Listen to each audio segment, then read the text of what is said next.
Saudara-saudaraku yang dikasihi oleh Tuhan kita Yesus Kristus, Shalom.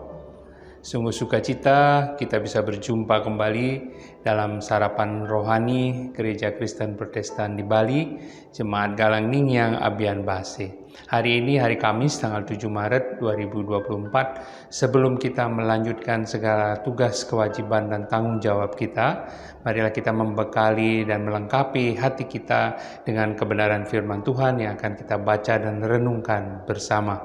Namun sebelumnya marilah kita bersama-sama berdoa.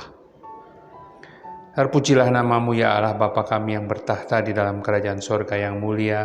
Bapa, di dalam nama Tuhan Yesus Kristus, Tuhan dan Juru Selamat kami bersyukur dan berterima kasih atas pemeliharaan Tuhan, penyertaan Tuhan ketika kami beristirahat tadi malam, sehingga pagi hari ini Engkau izinkan kami untuk menikmati anugerah baru, hari baru pemberian Tuhan bagi kami. Sebelum kami melanjutkan segala tugas tanggung jawab kami di kehidupan kami hari ini, Tuhan, kami rindu melengkapi dan mendasari kehidupan kami dengan kebenaran firman-Mu yang akan kami baca dan renungkan bersama. Kiranya Tuhan dan Roh Kudus melawat kami masing-masing, sehingga kami sungguh diberikan hikmat dan kebijaksanaan untuk memahami terlebih melaksanakan kebenaran firman-Mu dalam kehidupan kami. Berfirmanlah ya Tuhan, karena kami anak-anak-Mu telah siap untuk mendengarkannya. Dalam nama Tuhan Yesus Kristus kami berdoa. Amin. Saudara-saudaraku yang dikasihi Tuhan, firman Tuhan yang kita akan bersama baca dan renungkan pada pagi hari ini diambil dari dua kitab. Yang pertama Yesaya 33 ayat 5 sampai dengan 6. Demikian firman Tuhan, Tuhan tinggi luhur sebab Ia tinggal di tempat tinggi. Ia membuat Sion penuh keadilan dan kebenaran.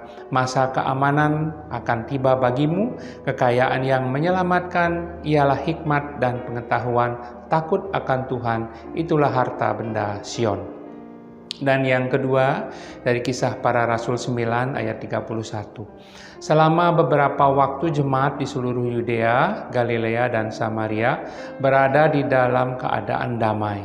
Jemaat itu dibangun dalam hidup dalam takut akan Tuhan, jumlahnya makin bertambah besar oleh pertolongan dan penghiburan Roh Kudus. Demikian firman Tuhan yang kita baca pada pagi hari ini. Berbahagialah kita semua yang senantiasa setia membaca, merenungkan, terlebih melaksanakannya di dalam kehidupan kita setiap hari. Tema atau judul firman Tuhan yang kita renungkan pagi hari ini, saya berikan judul Yesus Kristus Dasar yang Teguh. Saudara-saudaraku yang dikasihi Tuhan, perumpamaan dasar yang teguh tentu sering kita baca di dalam Alkitab. Dikatakan ketika kita membangun sebuah rumah atau sebuah bangunan, maka hal utama yang perlu kita perhatikan dan pastikanlah agar rumah tersebut dapat berdiri dengan kokoh adalah fondasinya atau dasarnya. Demikian juga halnya di dalam kehidupan kita sebagai orang yang percaya kepada Kristus, di mana kita harus memiliki dasar yang teguh, yaitu iman percaya kita kepada Kristus.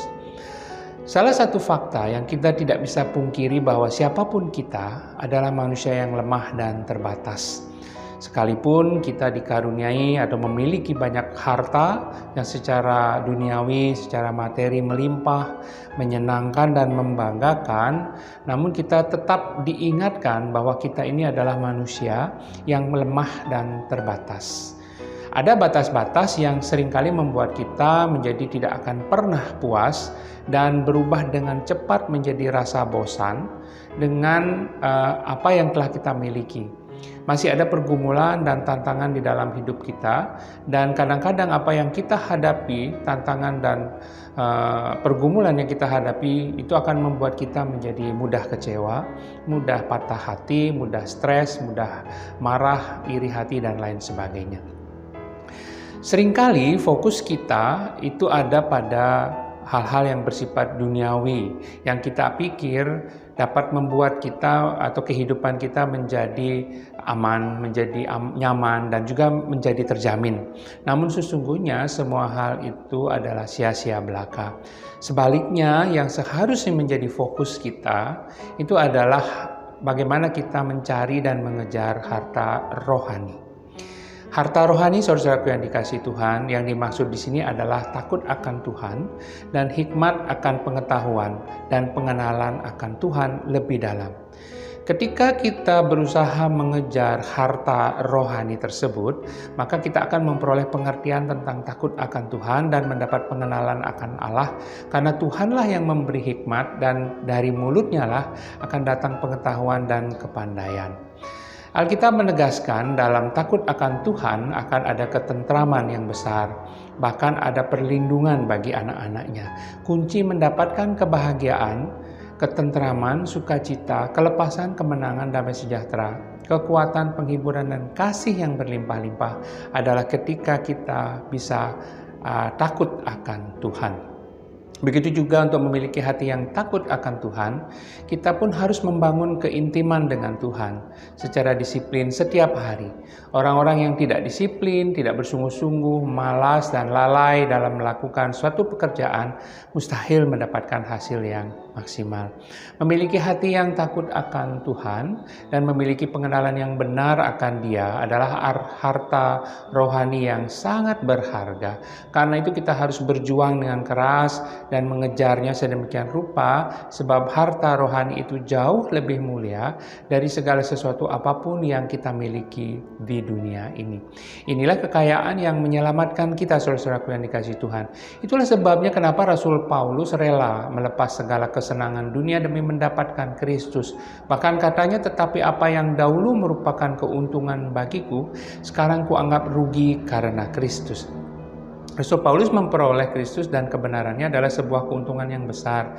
Karena itu adalah harta kekal yang tidak dapat berkarat dan tidak dapat binasa. Jangan sampai harta dunia dan segala kesenangan dunia ini menyebabkan kita menjadi lalai. Dan kita pun mengabaikan dan tidak lagi antusias mengejar harta rohani yang jauh lebih berharga tersebut. Satu lagi berkat luar biasa di dalam Kristus, saudara-saudara yang dikasihi Tuhan, adalah fondasi yang Ia sediakan untuk semua yang hidup di dalam kasih karunia-Nya. Sama seperti sebuah gedung, kehidupan juga memerlukan fondasi yang kuat atau dasar yang kuat. Dasar bangunan kehidupan kita adalah pribadi Yesus Kristus. Paulus meletakkan satu-satunya dasar rohani yang dapat diandalkan untuk dapat hidup sesuai dengan kehendak Tuhan. Banyak orang mencoba untuk meletakkan dasar yang lain bagi kehidupan mereka. Beberapa orang menggunakan kekayaan, yang lain menggunakan kepintarannya. Ada pula yang memakai dasar kekuatan dan pengaruh-pengaruh pribadi. Usaha yang sia-sia ini adalah seperti berusaha membangun sebuah gedung atau bangunan di atas pasir. Kehidupan kita memerlukan dasar batu karang yang kokoh. Dan sejak semula Allah sudah menyiapkan bagi kita. Daud mengalami hal ini di dalam perjalanan hidupnya ketika ia mengandalkan Tuhan. Ketika Daud berada dalam situasi yang sangat berat, ketika masalah melanda dirinya, Daud berseru kepada Allah. Ia memandang kepada Allah supaya menjadi gunung batu di mana ia dapat berdiri di atas gelombang masalah yang melanda dirinya. Daud berdiri di atas Tuhan sebagai dasar rohani yang kokoh dan berdiri dengan iman bahwa dia tidak akan celaka. Tentunya gambaran paling luar biasa mengenai Tuhan sebagai batu karang bagi umatnya adalah pada diri Tuhan Yesus yang datang ke dunia sebagai manusia. Nabi Yesaya menubuatkan rencana Tuhan ini ratusan tahun sebelum Tuhan Yesus lahir di Bethlehem. Saudara-saudaraku yang dikasihi oleh Tuhan, apapun yang sedang kita hadapi saat ini, permasalahan kehidupan apapun yang sedang melanda hidup kita pada saat ini, percayalah, Yesus Kristus jawabannya. Berserulah kepadanya, mintalah pertolongan hanya kepada Dia, dan Dia pasti akan mendengar dan menolong kita. Yesus Kristus adalah dasar yang sudah terbukti, yang kokoh, yang teguh, yang tidak ternilai harganya. Sekarang setiap orang yang berdiri di atas Dia, di dalam iman, tidak akan pernah gelisah mencari-cari dasar untuk meletakkan kaki mereka.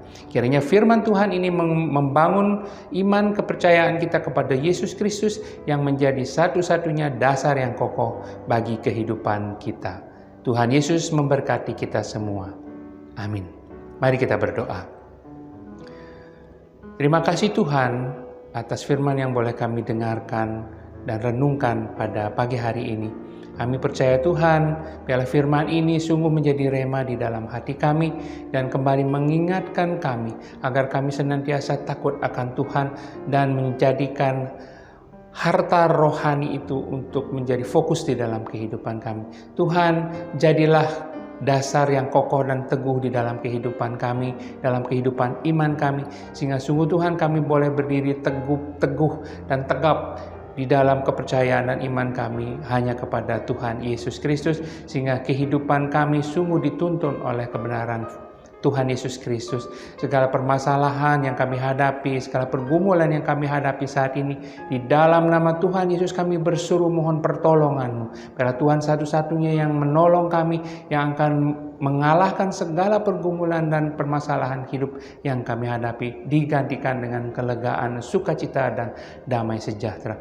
Terima kasih Tuhan karena Engkau sudah menjadi dasar yang kokoh bagi kehidupan kami. Di dalam nama Tuhan Yesus Kristus kami berdoa. Amin. Mari kita jadikan Tuhan Yesus sebagai dasar kehidupan kita yang kokoh, sehingga segala permasalahan, pergumulan yang kita hadapi dapat kita lewati bersama dengan Tuhan Yesus Kristus. Shalom.